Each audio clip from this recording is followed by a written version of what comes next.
Hi எல்லோருக்கும் வணக்கம். Big Boss season 8 Tamil இந்த வீடியோவில் நம்ம இன்னைக்கு நாமினேஷன் முடிவுகள் பார்த்தீங்கன்னா வந்து விட்டன அப்படிங்கிறது தான். ஸோ யாரெல்லாம் நாமினேட் ஆயிருக்கா, யார் கேப்டன் ஆயிருக்கா அப்படிங்கிறதை பற்றி இன் டீட்டெயிலாக இந்த வீடியோவில் நம்ம டிஸ்கஸ் பண்ண போகிறோம். ஸோ வீடியோக்குள்ள போகிறதுக்கு முன்னாடி நம்ம சேனலுக்கு நீங்கள் புதுசாக இருந்தீங்கன்னா கண்டிப்பாக சப்ஸ்கிரைப் பண்ணிக்கோங்க, வீடியோ மறக்காமல் ஒரு லைக் தட்டிக்கோங்க. இப்போ நம்ம வீடியோக்குள்ளே போகலாம். ஸோ பிக் பாஸில் நாமினேஷன்ஸ் அப்படிங்கிறது பார்த்தீங்கன்னா ரொம்ப க்ரூஷியல்.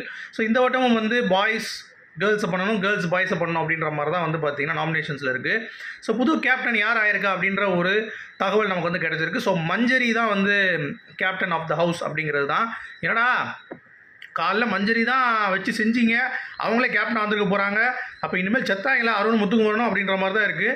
ஸோ அந்த லெவலுக்கு நம்ம மஞ்சரியோடைய இம்பாக்ட் இந்த கேமில் இருக்குமா அப்படிங்கிறத நம்ம பொறுத்திருந்து பார்க்கலாம். சரி, நாமினேஷன் லிஸ்ட் பார்க்குறதுக்கு முன்னாடி ஒரு பாயிண்ட் நான் பேச வேண்டியிருக்கு. காலையில் ஒரு பிரச்சனை நடந்துச்சுல, முத்து நினச்சா அதை கண்ட்ரோல் பண்ணியிருக்க முடியும், ஆனால் சத்யா அதை தான் கேட்குறான்.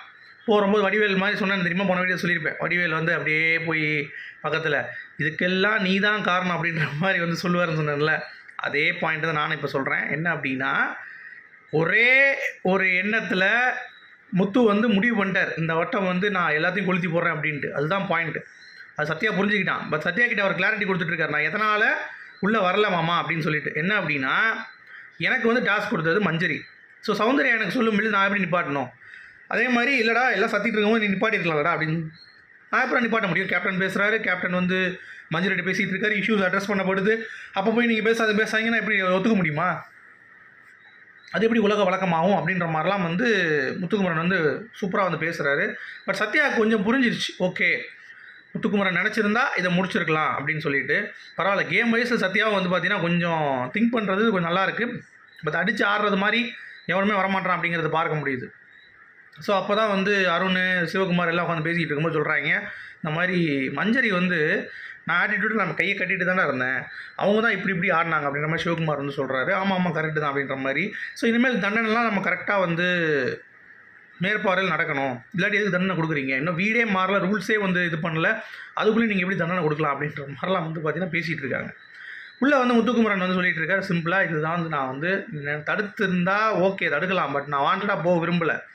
அப்போ சத்யா ஒரு கேள்வி கேட்குறாரு, இல்லைடா சௌந்தர்யாட்ட சொல்லிட்டு தானே போயிருக்காங்க நேச்சர் கால், அதனால் நான் உள்ளே போகிறேன், நீ முத்துக்குமரன் சொல்லிட்டு போன்ட்டு, அப்போ நீ அதை ஏற்றுக்கலாம்ல அப்படின்னா, அதை எப்படி மாமா ஏற்றுக்க முடியும்? இப்படி நான் ஸ்போர்ட்டியாக எடுத்துக்கினேன் அப்படின்னா அடுத்து எல்லாருமே அதை எதிர்பார்ப்பாங்க, அப்புறம் யாருமே அந்த சீரியஸ்னஸாக இருக்காது.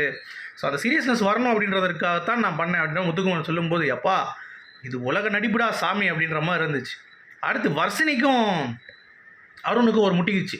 என்னங்க பிரின்ஸிபாலுக்கு வைஸ் பிரின்ஸிபாலுக்கு என்ன பிரச்சனை அப்படின்ற மாதிரி நீங்கள் கேட்குறது எனக்கு புரியுது. எனக்கே ரொம்ப ஷாக்கிங்காக இருந்தது.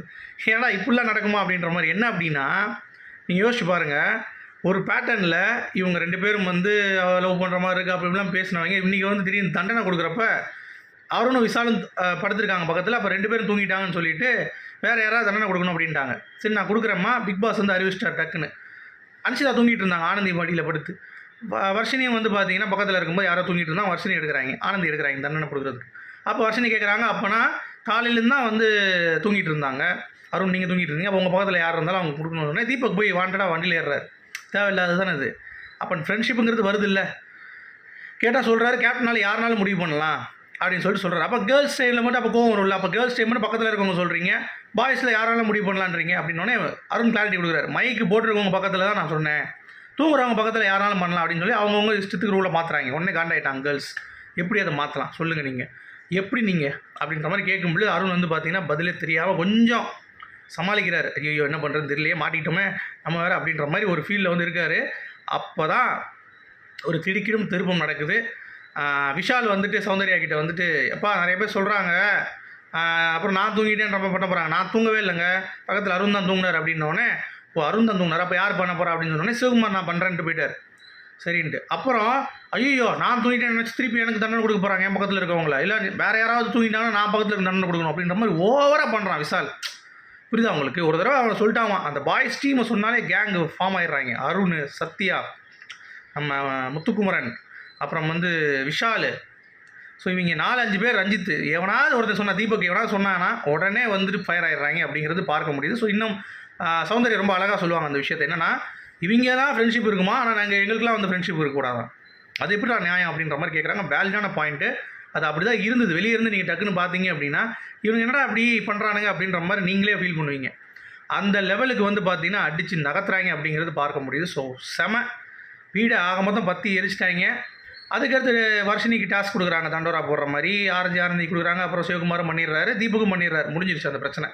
இது தெரியுது அவங்களுக்கு பாய்ஸ் வந்து கொஞ்சம் ஃபேவரிசம் பார்க்குறாங்கன்ட்டு. அதை பார்க்காம கேம்னு வந்துட்டா, டாஸ்க்னு வந்துட்டா பெரிய வீரா பேசினால அருண் காலையில் பார்க்கக்கூடாது ஃப்ரெண்ட்ஷிப், அப்போ இந்த என்ன பார்க்குறேன் அப்படின்ற மாதிரி இருந்துச்சா இல்லையா? அது வந்து எக்ஸ்போஸ் ஆகுது அருண்கிட்ட அப்படிங்கிறது பார்க்க முடியுது. சரி, அடுத்து நாமினேஷன் முடிவுகள். ஸோ நாமினேஷன் வந்து பார்த்தீங்கன்னா நம்ம அன்ஷிதா முத்துவை பண்ணியிருக்காங்க டைரக்ட் நாமினேஷன். அது எப்படா நீயே தப்பிக்கலாம் கோயல் அறா அப்படின்ட்டு. ஏன்னா அன்ஷிதாவுக்கு முத்து மேலே இருந்தே வந்து பார்த்தீங்கன்னா ஜுக்கு பில்லு ஒன்று அடிக்காதடா அப்படின்னு சொல்லிட்டு இருந்தாங்கல்ல. ஸோ அந்த பாயிண்ட்டு தான் கேர்ள்ஸில் நான் கணிச்சது கரெக்டாக நடந்திருக்கு. என்ன அப்படின்னா வர்ஷினி, நம்ம ரயான். ஸோ நான் சொன்னதில் ஏற்கனவே சொல்லியிருந்தேன் வர்ஷினியை போடுவான்ட்டு, கரெக்டாக போட்டாங்க 2 பேர். ஆனால் முத்து நான் சொல்லலை. நான் வந்து யாரை யோசித்தேன் அப்படின்னா நேற்று வந்து நம்ம அன்ஷிதா வந்து பார்த்தீங்கன்னா ராணுவ பண்ணுவான்னு நினச்சேன், பட் பண்ணல. ஏன்னா ராணுவ வந்து ஏற்கனவே அடித்து நகர்த்திடுவாங்கிறது எல்லாத்துக்குமே தெரியும். ஸோ நாமினேஷனில் அருண் இருக்கார். ஏன்னா கேப்டன்ஷிப் ஆனாலும் இந்த வட்டம் அருண் எல்லாத்தையும் ஓவராக பண்ணுறான்னு சொல்லிட்டு முத்து டேரக்ட் நாமினேஷன். ராணுவ பொறுத்த வரைக்கும் நான் ஏற்கனவே சொன்னது தான். உள்ள வீடை வந்து கொளுத்தி விட்டான். அவன் என்னடா அவன் லூசு போய் போடா வெளியே, என்ன ஓவராக பண்ணுறான், அவன் கண்டென்ட்டுக்காக பண்ணியிருக்கான்னு தெரிஞ்சவங்க எல்லாம் குத்திட்டாங்க ராணுவ.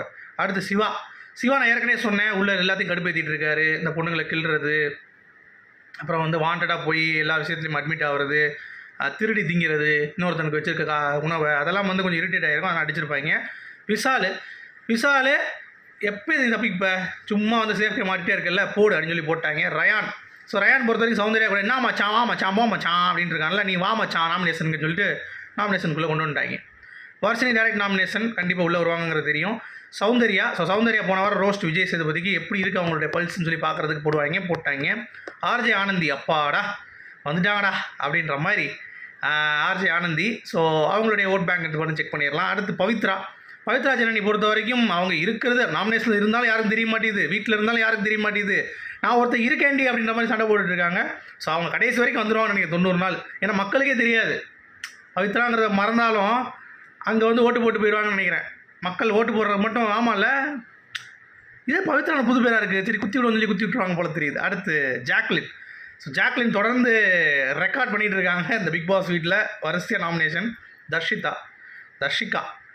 தர்ஷிகா பொறுத்த வரைக்கும் லவ் கண்டென்ட் அது இதுன்னு பிளான் பண்ணி அவங்களோட கேமே நாசமாகிட்டு இருக்குது. ஸோ நாமினேஷன் போகட்டும் அப்போ தான் வெளியே அப்படின்ற மாதிரி இருக்குது. அப்புறம் சிறுவண்டு சாச்சனா. இந்த வாரம் மக்களே சாச்சனா அவங்க அப்பங்காரன் வந்து பாசம் சொல்லிட்டு எது கேட்டாலும் கொடுத்துட்ருக்கான். பிக் பாஸ் கப்பு ஆசையாக daddy Bigg Boss cup daddy அப்படின்னு சொல்லிச்சுன்னா அதையும் தூக்கி கொடுத்துருவாரு.